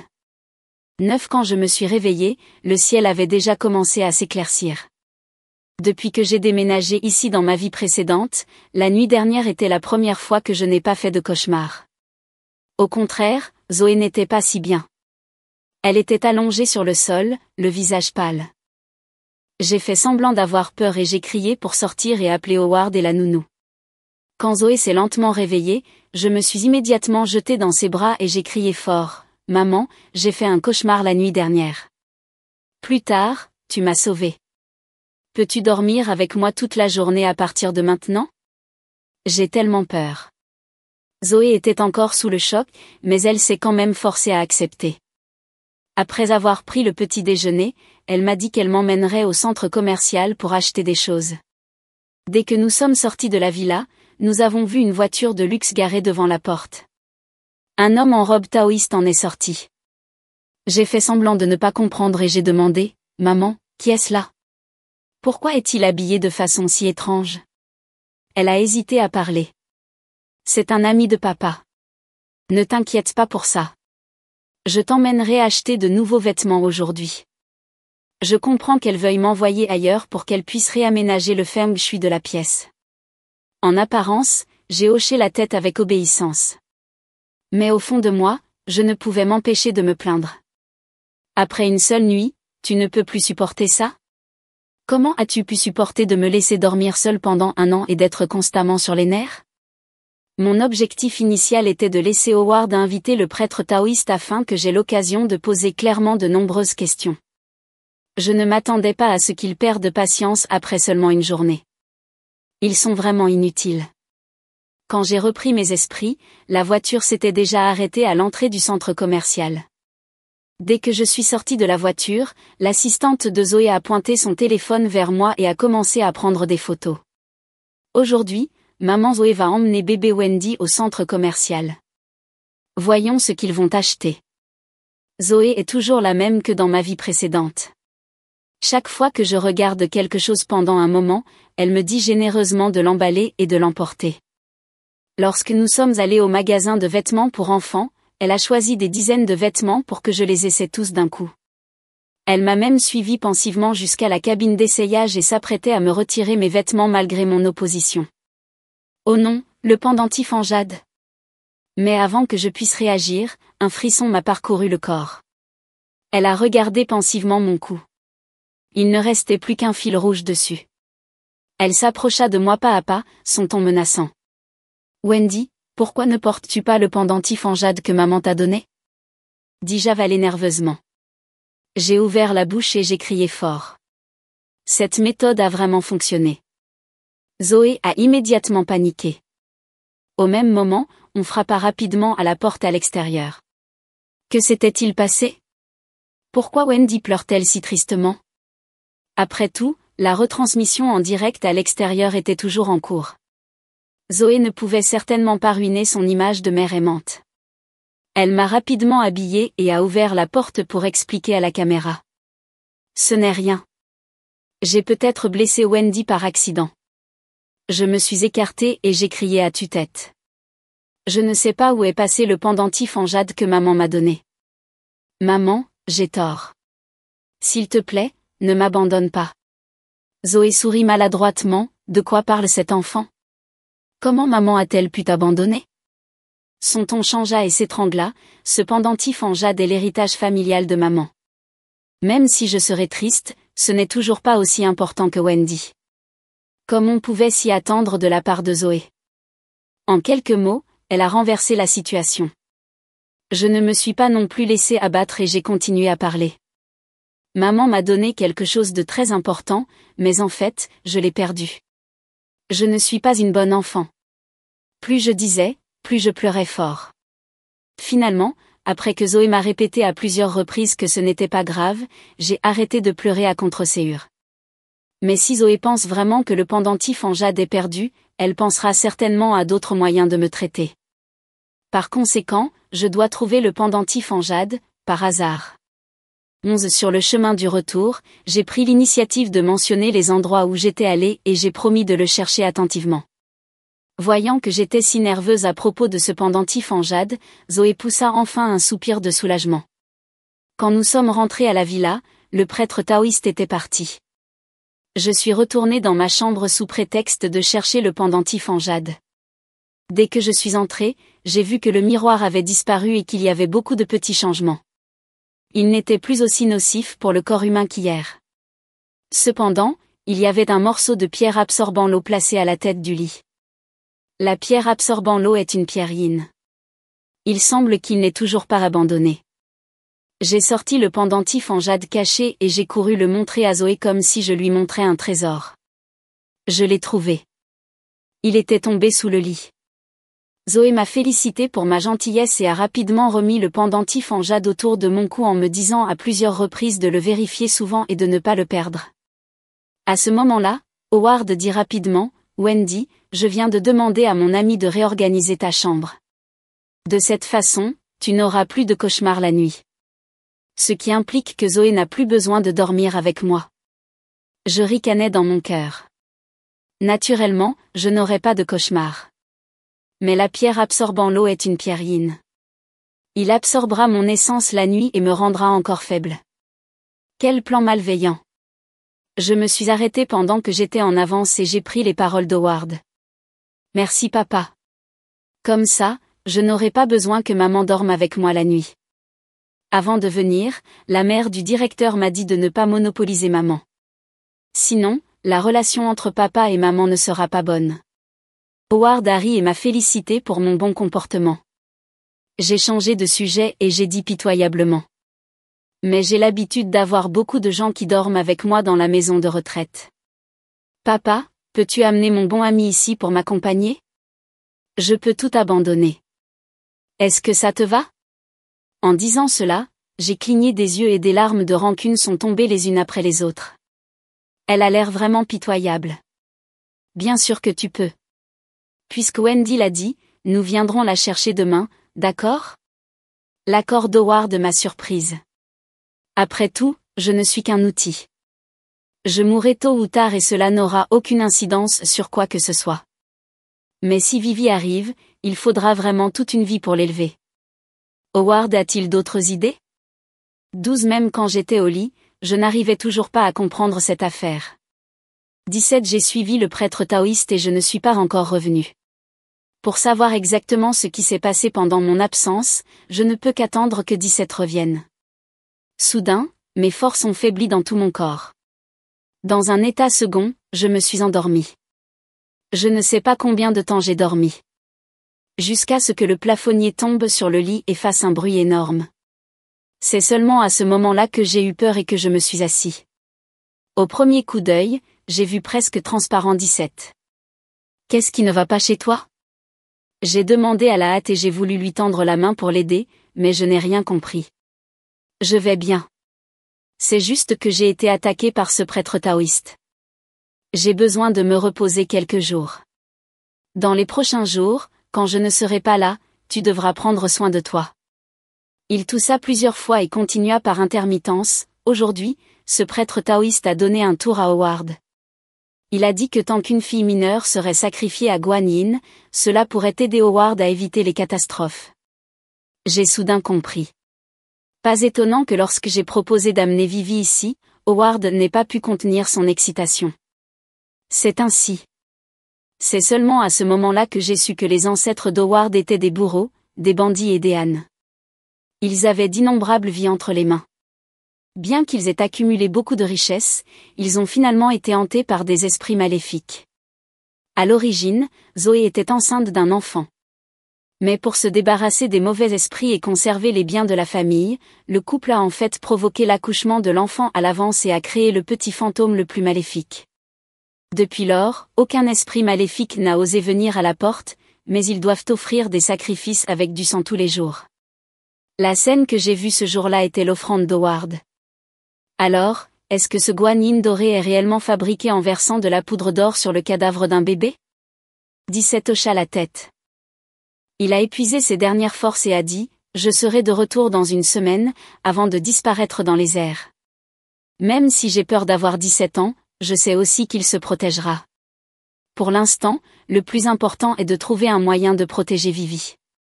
Au départ, je voulais sortir Vivi de l'abîme, mais je ne m'y attendais pas. Mais heureusement, 17 a dit que le sacrifice ne prendrait pas la vie de Vivi d'un seul coup. 13 Sur le chemin de la maison de retraite, Howard a pris l'initiative de proposer d'acheter plus de cadeaux pour les enfants de la maison de retraite et de les envoyer. En voyant son apparence hypocrite, j'ai réprimé ma nausée et je l'ai remercié encore et encore dans ses bras. Ton grand-père m'a appris à faire plus de bonnes actions. J'ai des capacités limitées et je ne peux pas ramener tous les enfants à la maison, mais je peux leur envoyer plus de choses dont ils ont besoin. Je me suis soudain souvenu d'une phrase que 17 avait dite un jour. Les tueurs aiment par-dessus tout vénérer Bouddha. Avec du sang sur les mains, essayer de laver leurs péchés avec un si petit acte de gentillesse, comment est-ce possible? Bientôt, la camionnette de la nounou s'est arrêtée devant la porte de la maison de retraite. De loin, j'ai vu Vivi, qui se tenait anxieusement à la porte, dans ses plus beaux vêtements. Vivi a été envoyée dans un foyer d'accueil à l'âge de 2 ans. Lorsque son père a su qu'elle était une fille, il est parti et s'est enfui. Sa mère l'a élevée jusqu'à l'âge de 2 ans, avant de mourir d'une grave maladie. Vivi a toujours rêvé de la chaleur d'une famille. En repensant à ces clips terrifiants, je lui tenais la main fermement. Cette fois, je dois bien la protéger. Howard et sa femme ont commencé une émission en direct et ont distribué des cadeaux aux étudiants. J'en ai profité pour aller voir la mère du directeur. S'il y a quelqu'un en qui je peux avoir confiance, à part 17, c'est bien la mère du directeur. J'ai sorti le pendentif en jade et je le lui ai montré, et j'ai fourré dans sa poche une grosse quantité d'argent de poche que Zoé m'a donné. Mère du directeur, on rencontre beaucoup de gens en général. Pouvez-vous m'aider à acheter un pendentif en jade similaire à celui-ci? Il y a un grand marché de gros dans notre ville. Il y aura toutes sortes de contrefaçons que vous voudrez. La directrice était un peu surprise, à quoi cela sert-il? Je lui ai expliqué l'affaire en quelques mots. J'ai peur de le perdre à nouveau quand je sors. Je veux juste porter le vrai à la maison et un faux quand je sors. Mère du directeur, ne le dis pas à maman Zoé, d'accord? Le directeur a finalement accepté ma demande. En fait, avant de venir, je savais que la directrice serait certainement d'accord, car maintenant l'adoption de Zoé et de son mari a fait beaucoup de bruit. Si je perds vraiment quelque chose chez eux ou si je leur donne de mauvaises nouvelles, cela mettra également en danger tous les enfants du foyer d'accueil, alors elle m'aidera. 14 Il était déjà soir quand nous sommes rentrés à la villa. Après avoir dîné et discuté quelques mots, Howard était impatient de nous inciter à boire du lait et à nous reposer. J'ai besoin de savoir comment il va traiter Vivi pour trouver un moyen de gérer la situation. Donc, le premier soir, je n'ai pas parlé à Vivi du lait. Lorsque Vivi s'endormit profondément, Howard poussa lentement la porte. Je me blottis sous la couette et jetai un œil à sa série d'actions à travers la couette. Il coupa doucement le doigt de Vivi et prit beaucoup de sang et partit précipitamment. Dans son rêve, Vivi gémit. Mais l'instant d'après, elle ouvrit soudain les yeux. Elle couvrit ma bouche avec sa main et émit un petit bruit de haussement d'épaules. Après un moment, quand elle s'est assurée qu'il n'y avait aucun bruit dehors, elle a retiré sa petite main. « Tu vas bien ?» demanda-t-elle. « Tu ne t'es pas endormi ? Ce lait, ce truc à l'intérieur ne semble pas fonctionner sur moi. » Sous mes yeux ébahis, Vivi m'a raconté son étrange expérience. Elle m'a dit qu'elle avait fait un long rêve dans lequel elle était adoptée. Peu de temps après, sa mère adoptive est décédée. Son père adoptif a commencé à boire de l'alcool et à la battre. Elle a également été agressée sexuellement par son frère. J'ai aussi rêvé que je mourrais d'un cancer. Est-ce que Vivi pourrait aussi renaître? Mais son expérience est différente de la mienne. Car dans le rêve, elle n'est pas morte mais a été réveillée par une force invisible. Mais pour le moment, je n'ai pas le temps de poursuivre ces choses. J'ai dit à Vivi tous mes plans. Après m'avoir écouté, Vivi est prête à coopérer avec toutes mes actions. Le lendemain matin, de bonne heure, la directrice est venue à la Villa Howard sous prétexte de rendre visite à Vivi avec un faux pendentif en jade. Elle m'a remis le pendentif en jade en privé. Tout est prêt. Vivi et moi avons échangé des regards et avons décidé d'agir la nuit. Pendant le dîner, toute la table était remplie de nourriture que Vivi et moi aimions manger. J'ai su au premier coup d'œil qu'il y aurait à nouveau une diffusion en direct ce soir-là. Effectivement, dès que la diffusion en direct a commencé, un grand nombre de personnes ont afflué et ont commenté. Qui est envieux de cette nourriture? Je ne le dirai pas. Vous voulez être adopté? Un bébé d'1 mois, ça va. Après s'être suffisamment échauffée, Zoé a commencé à présenter Vivi. Tout comme à mon arrivée, elle tenait Vivi affectueusement dans ses bras. Voici ma plus jeune fille, Vivi. Avec elle et Wendy, je n'aurais aucun regret même si je mourais dans cette vie. Après avoir dit cela, il essuya les larmes inexistantes sur son visage. J'ai docilement tendu l'eau à Zoé. Maman, bois de l'eau. Elle a tout bu sans se méfier. Après qu'elle et Howard se soient endormis profondément, Vivi et moi sommes allés dans leur chambre. Nous avons mis le pendentif en jade sous le lit d'Howard. Ensuite, nous avons prélevé un peu de sang du bout de son doigt, coupé une mèche de ses cheveux et brûlé un coin de ses vêtements avec sa date de naissance écrite dessus, entièrement dans la pièce où le petit fantôme était enchâssé. De cette façon, tant que Zoé tombe enceinte, le changement de vie sera réussi. Wendy, comment sais-tu toutes ces choses? Je ne sais pas non plus. Depuis ma renaissance, les théories sur le feng shui et les 8 caractères se sont précipitées dans mon esprit d'un coup. C'est peut-être 17 qui me les a enseignés. Alors que nous parlions, une rafale de vent sombre a soufflé. Vivi resserra inconsciemment ses bras. Les talismans de la pièce se balançaient au gré du vent et Séventine apparut. « Est-ce que tu vas bien ?» Séventine redevint un jeune garçon rebelle. Vivi était si effrayée que son visage est devenu pâle quand elle m'a vu parler dans l'air. J'ai dû lui expliquer que je pouvais communiquer avec les esprits pour qu'elle n'ait pas peur. Vivi m'a regardé en silence. Après un long moment, dit-elle, après m'être réveillée d'un rêve, j'ai toujours l'impression que ma pensée est celle d'un adulte. Mais maintenant, en te voyant, tu es encore plus mature que moi. Mais tu n'as que 8 ans. C'est vrai. Tout ce que je pense, fais et planifie dépasse mon âge. Que se passe-t-il donc? À 16 ans, je vais te donner l'adresse du prêtre taoïste. Tu dois aller le voir en personne. Je suis une âme et je ne peux pas intervenir dans les affaires humaines. 17 interrompit notre conversation. Bon. Il est temps de trouver le prêtre taoïste et de lui poser clairement la question. Tôt le lendemain matin, Zoé descendit les escaliers avec un visage blême. Voyant cela, j'ai fait semblant d'être inquiet et je suis allé lui demander. Même si elle le cachait profondément, j'ai quand même vu son excitation. Pourrait-elle être enceinte si tôt? Bientôt, elle est sortie des toilettes avec enthousiasme et nous a serrés dans ses bras, Vivi et moi. Vous êtes vraiment mes bénédictions. Maman est enceinte. Bien sûr, comme dans ma vie précédente, je devrais maintenant tomber malade. Mais aujourd'hui n'est pas le bon jour pour faire semblant d'être malade. J'ai peur de devoir trouver une excuse pour aller voir le prêtre taoïste. En pensant à cela, j'ai dû faire semblant d'avoir un léger mal de tête. Quand Zoé m'a vu comme ça, son sourire s'est encore élargi. Car plus je me sens mal à l'aise, plus le bébé dans son ventre sera en bonne santé. L'attention du couple était entièrement focalisée sur le fœtus dans son ventre. Ils n'ont pas du tout remarqué que Vivi et moi étions sortis en douce. En chemin, j'ai vu une pharmacie et je suis entrée pour acheter du cinabre. Je suis également allée dans une papeterie pour acheter un pinceau à écrire. Une fois que tout fut prêt, je pris un taxi pour me rendre à la résidence du prêtre taoïste. Heureusement, ils sont très généreux envers moi et me donnent beaucoup d'argent de poche. Alors, même si je suis jeune, voyant que je suis généreux avec l'argent, le chauffeur de taxi est extrêmement enthousiaste. Bientôt, le taxi s'arrête devant un temple taoïste en banlieue. Il y a plus d'une douzaine de pins plantés à l'entrée.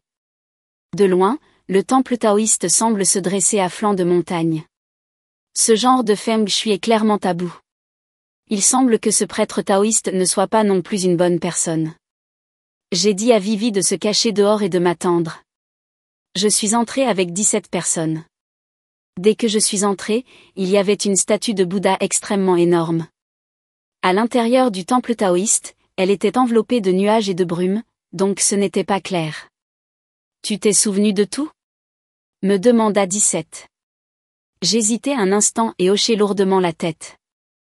Je fis quelques pas puis je sortis en courant. Il y a bien sûr de nombreux péchés plantés derrière le temple taoïste. Pas étonnant que cet endroit me semble familier. Dans ma vie antérieure, une certaine partie de moi était enterrée ici. J'ai cassé une branche de pêcher et je l'ai aiguisée avec un couteau. Je suis maintenant dans le corps d'un enfant de 8 ans. Il n'y a aucune chance de gagner si je me bats directement. Mais si j'attaque par surprise, il y a encore une possibilité. En pensant à cela, je me mordis le doigt et laissai tomber le sang dans le cinabre et l'étaler sur le bois de pêcher. Puis je rentrai dans le temple taoïste. Le prêtre taoïste sortit également de l'intérieur. En me voyant, il émit un rire strident. Je pensais que tu étais condamné cette fois. Je ne m'attendais pas à ce que tu réapparaisses devant moi. C'est seulement à ce moment-là que j'ai compris qu'il ne me prenait pas du tout au sérieux. Au lieu de cela, il a vu 17. 17, c'est toi qui as donné à Howard une mauvaise idée de changer de vie? C'est seulement à ce moment-là que le prêtre taoïste m'a regardé avec mépris. D'où vient cette fille? Elle raconte des bêtises. Ce que je veux, c'est son mépris. Alors qu'il était pris au dépourvu, j'ai inséré dans sa cuisse la branche de pêcher couverte de sang et de cinabre. Accompagné d'un cri strident, une gorgée d'air noir et trouble a été crachée de la bouche du prêtre taoïste. Tout son corps est devenu noir. Avec une forte secousse, le bois de pêcher s'est envolé loin de sa chair.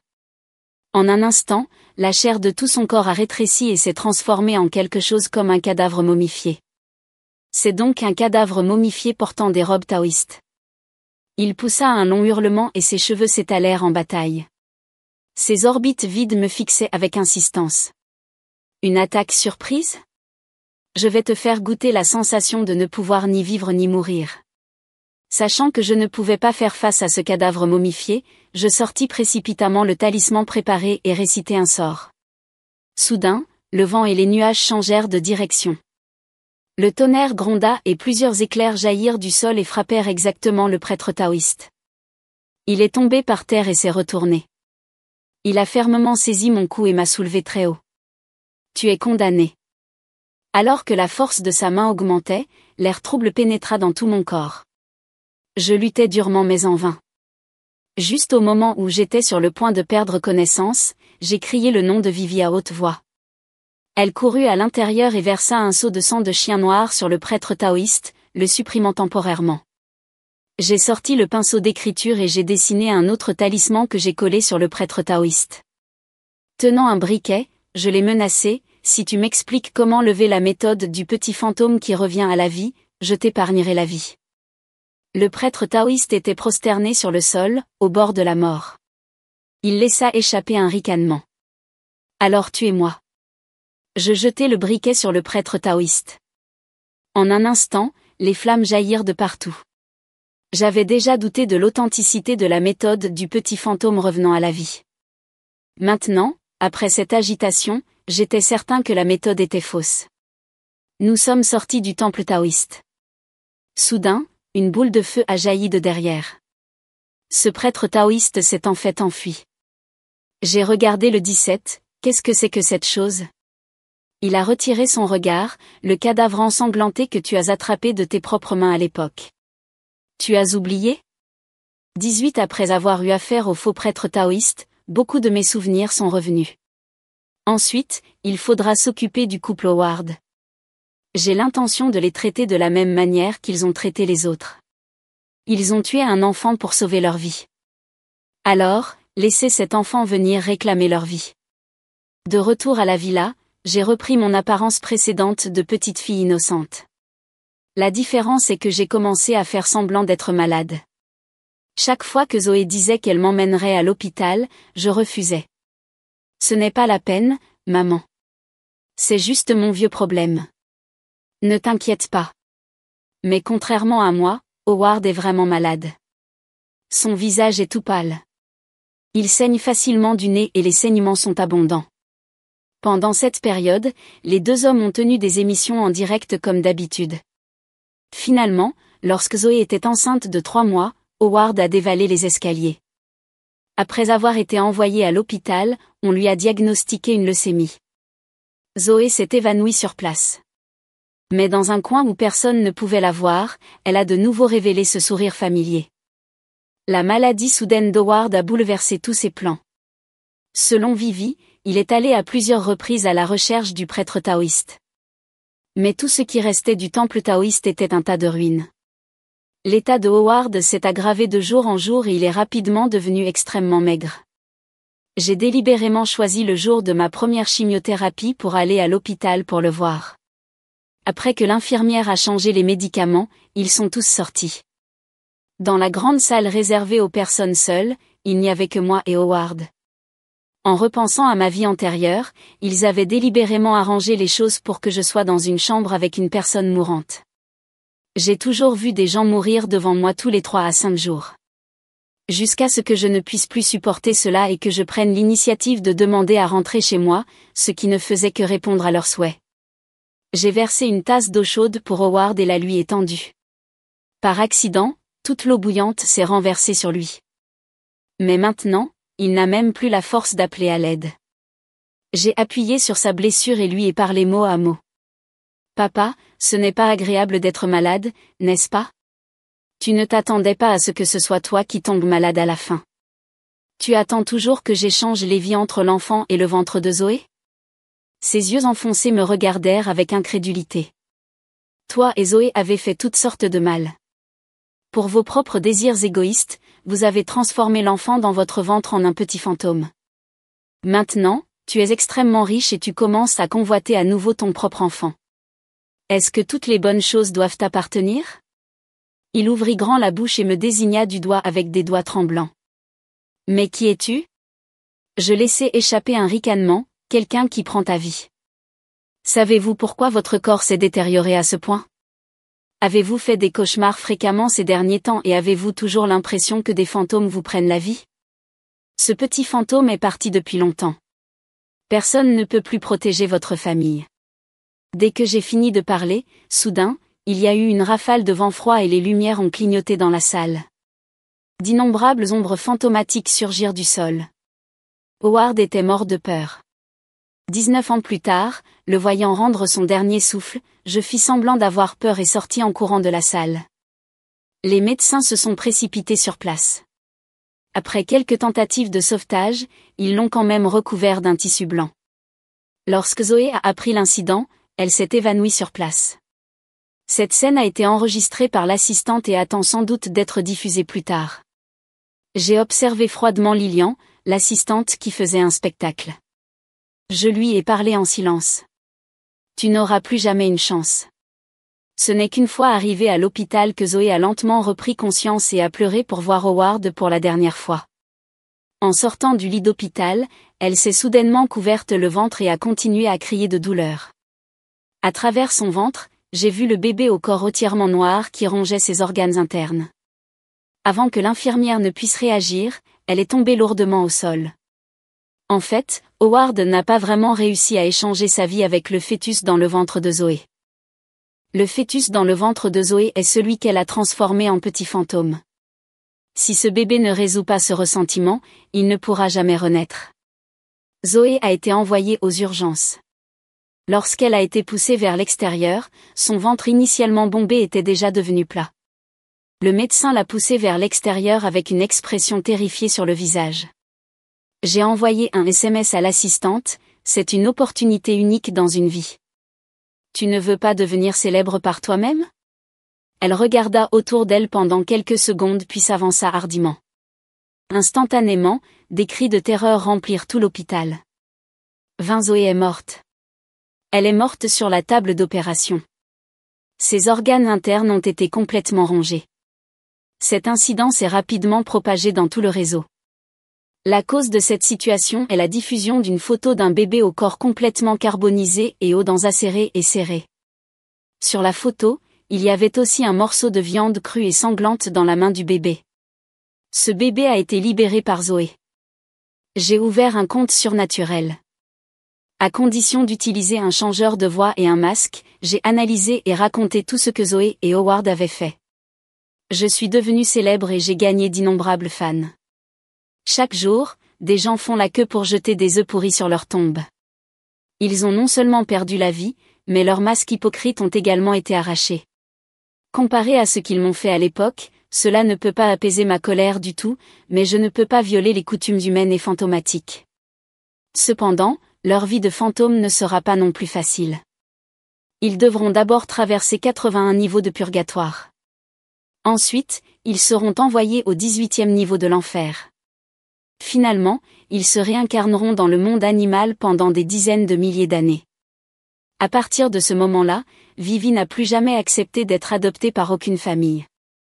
Mais plusieurs fois, je l'ai vu chercher secrètement sur divers réseaux sociaux la nuit, un nom, Léo. C'était le nom de son demi-frère dans une vie antérieure. Peut-être que ce que Vivi a vécu n'était pas seulement un rêve. Petite anecdote, je m'appelle Wendy. Je suis un responsable de la sécurité qui vit depuis des milliers d'années et qui erre dans les 3 royaumes. Contrairement aux responsables de la sécurité du monde humain, je suis principalement chargé d'aider les âmes qui perdent la vie à cause de la vengeance.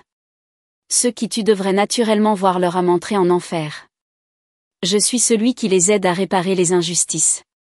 Ayant occupé ce poste pendant des milliers d'années, j'ai également aidé de nombreux fantômes. Mon passe-temps habituel est d'étudier le feng shui. De temps en temps, je surprends quelques cadavres de sang et des zombies dans le monde humain pour passer le temps. Jusqu'à il y a 8 ans, une femme victime de trafic a massacré tout un village puis s'est suicidée. Yan Wang voulait à l'origine la condamner au royaume animal, mais j'ai changé d'avis en privé et je l'ai laissée entrer dans le royaume humain. Cette affaire a mis Yan Wang en colère. Elle m'a enlevé la mémoire et m'a fait vivre 8 années de souffrance dans le monde des humains. Je suis morte et je suis née à nouveau des centaines de fois. À l'origine, après avoir terminé l'affaire de Zoé, je pouvais retourner dans le monde souterrain. Mais de façon inattendue, j'ai été accidentellement sauvée par 17 ans et je suis réincarnée. Maintenant, tout va bien. Non seulement je reste dans le monde des humains, mais je dois aussi attraper ces zombies et ces cadavres de sang qui ont été lâchés à l'époque. Au fait, je dois aider Yan Wang à s'occuper des âmes solitaires et des fantômes sauvages qui restent dans le monde humain. J'ai ramassé une pierre et je l'ai lancée dans les airs. 17 esquivé avec précision. Quelle malchance, criai-je à haute voix dans les airs. À ce moment-là, Vivi apparut soudainement derrière moi. Sous la lumière claire et froide de la lune, elle marcha lentement vers moi. Wendy, une famille viendra demain pour adopter un enfant. J'ai vu aujourd'hui chez la directrice de la maternelle que le grand frère de leur famille est très beau. Je veux aller avec eux. Elle souriait innocemment et brillamment. Mais sous son sourire, j'ai vu une aura meurtrière. Car la famille qui viendra demain est exactement la famille de son père adoptif dans la vie précédente.